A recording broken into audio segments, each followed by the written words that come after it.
वैसा हो गया मन, जैसा पिया पानी वैसी हो गई वाणी।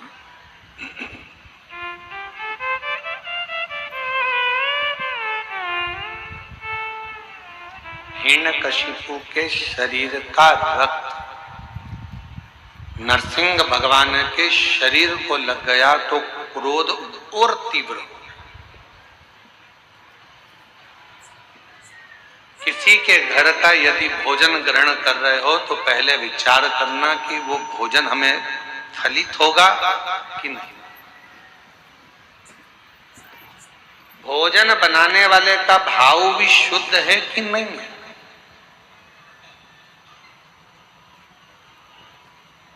एक कितना सुंदर प्रसंग आता है कि एक राजा हमेशा मरने का सोचता था।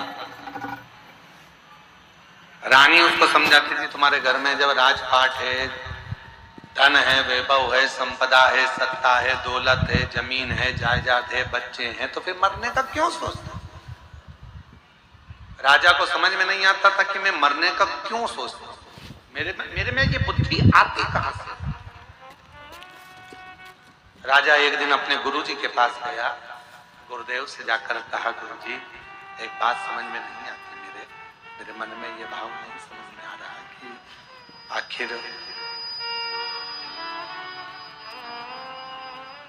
सब कुछ अच्छा है तो फिर मरने का मेरे मन में ये बार बार प्लान क्यों आ रहा है, मेरे मन में बार बार ऐसा भाव क्यों आ रहा है। गुरुजी ने कहा कि तुम्हारे घर में भोजन कौन बनाता है, रानी बनाती है कि नहीं बनाती, नहीं बनाती। कौन बनाता है, तो कि एक सेविका आती है, एक दासी आती है, वो भोजन बनाने वाली दासी सेविका भोजन बनाती है। अच्छा पता करो उस सेविका को कोई तकलीफ तो नहीं है। मालूम करा तो वो सेविका सबसे एक ही बात कहती थी, मैं तो इतनी दुखी रहती हूं, मैं तो मर जाऊं तो अच्छा। सेविका हमेशा एक ही बात सोचती थी कि मैं तो इतनी तकलीफ में हूं, इतनी दुखी हूं कि मर जाऊं तो अच्छा। भोजन बनाती रहती, आंख से आंसू बहाती रहती और मन में मरने का विचार करती। भोजन कौन करता, राजा। बुद्धि किसकी बिगड़ी, राजा। मरने का प्लान कौन कर रहा, राजा।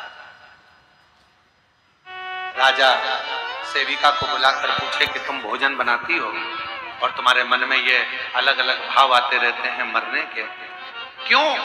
कहा मैं दुखी हूं, तकलीफ में, कष्ट में, इसलिए मैं मरने का विचार करती रहती हूं महाराज। राजा ने उस सेविका को निकाल दिया, भोजन रानी बनाने लगी। राजा की उम्र के लिए सोचती थी मेरा पति खूब जिए, खूब आनंद में रहे, स्वस्थ रहे, खुश रहे। पति स्वस्थ रहने लगा, खुश रहने लगा, आनंद में रहने लगा। मेरी जीजियों,